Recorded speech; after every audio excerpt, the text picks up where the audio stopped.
All right, number 19. You're going to be given this information to write the equation of a circle.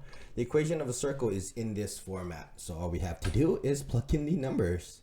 So we have x minus h squared plus y minus k squared is equal to r squared.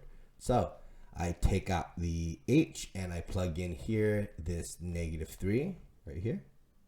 Okay. This -3, plug in a -3 here. And then I take out my k, right? And my k here was a 4.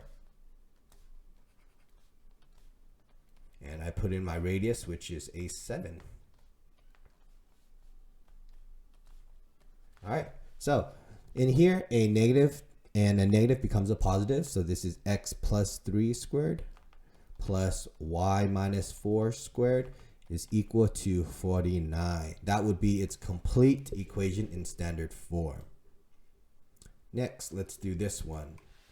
Okay, well, I can just write down my standard form again. X minus h squared plus y minus k squared is equal to r squared.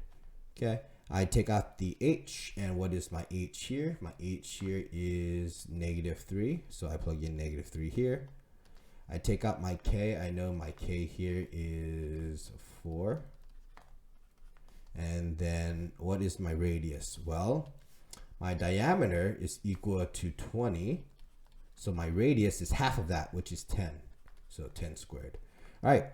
X minus the -3, which becomes a positive 3 because a negative times a negative is a positive, plus y minus 4 squared is equal to 100. There you go. That is how you write the equation of a circle in standard form.